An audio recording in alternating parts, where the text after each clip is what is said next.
Assalamualaikum warahmatullahi wabarakatuh. Hari ini saya nak buat ulasan perlawanan di antara Perak versus KL City, yang mana KL City menang melalui gol daripada Avanzini. So benda ni adalah benda yang positif diteruskan oleh Ava. Sebab apa? Sebab dalam game yang sebelum ni pun Avanzini menunjukkan performan yang bagus untuk pasukan KL City, dan KL City berjaya mencatat kemenangan kedua berturut-turut menentang pasukan Perak.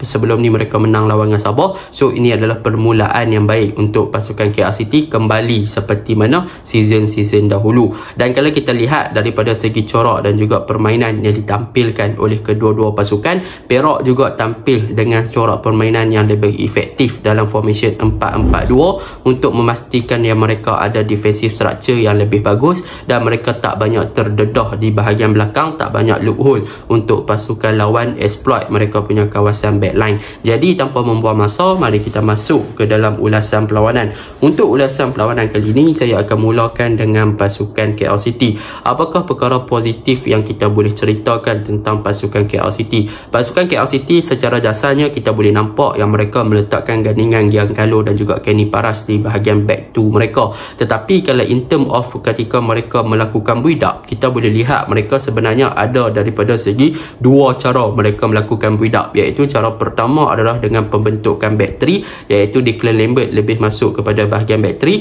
ataupun pembentukan yang kedua adalah Declan Lambert dan juga Kamal Azizi naik lebih ofensif dan meninggalkan Giancarlo dan juga Kenny Paras di belakang untuk membentuk back 2, dan Avanzini akan berada di hadapan mereka berdua untuk memberi coverage ataupun protection sekiranya mereka di counter. So mereka lebih kepada penggunaan daripada offensive fullback untuk membantu bahagian attacking ataupun membantu bahagian winger dalam pembentukan ketika mereka menyerang. This is a good thing lah tentang pasukan KL City. Dan kalau kita lihat daripada movement oleh pasukan KL City pada perlawanan ni, mereka juga banyak bermain dengan long and direct football dengan mencari kepada Cece Kipre yang bermain di bahagian hadapan. Namun begitu, boleh dikatakan Cece Kipre bukanlah berada di tahap prestasi beliau yang sebelum-sebelum ni. Beliau masih lagi bergelut dengan fitness dan juga bergelut dengan dia punya tahap kecergasan, yang mana kalau kita lihat direct on long ball kepada Cece Kipre banyak boleh dikatakan tidak menepati orang kata apa, kemampuan Cece Kipre untuk beat pertahanan pasukan Perak, yang mana bila bola dapat kat kaki Cece Kipre,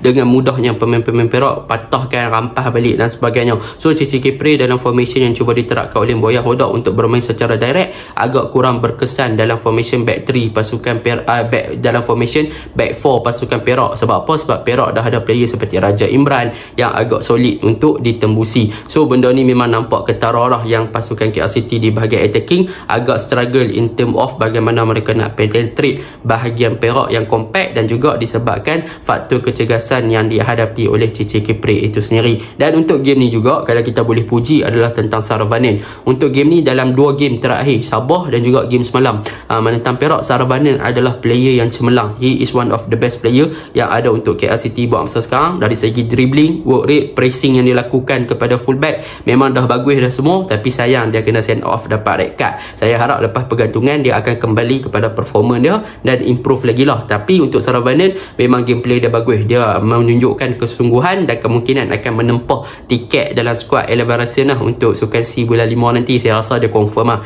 sebab dia memang perform untuk pasukan KL City. Dan untuk pasukan KL City juga kita boleh nampak yang Ryan Lambert di bahagian tengah memang bagus daripada segi work rate. Dia banyak melakukan build up yang bagus, dia banyak untuk connect the dots antara midfield dan juga attacking department. Cumanya kita boleh nampak yang Paulo Joshua agak struggle dalam pembinaan game dan dia juga agak struggle untuk bermain di tahap yang sebenar. Banyak gerakan-gerakan dia mudah dipatahkan, passing dia agak tak kesampaian, dia pun seakan-akan hilang momentum dan juga agak hilang orang kata apa, creativity untuk create the link up game dan sebagainya. Tapi overall KL City berjaya menang 1-0, that is a good thing lah, dan depa set pieces pun not bad lah untuk game ni. Dan untuk Perak, game ni sebenarnya bagi saya boleh puji untuk pasukan Perak. Even mereka tukar corak dan juga approach yang berlainan berbanding game-game yang sebelum ni, nampaknya mereka lebih berdisiplin daripada segi bertahan dengan back 4 mereka yang solid, dan mereka bermain dengan double pivot, iaitu Lucho fit dengan Fadil Idris juga memberi coverage yang bagus di bahagian midfield dan juga mengekang asakan daripada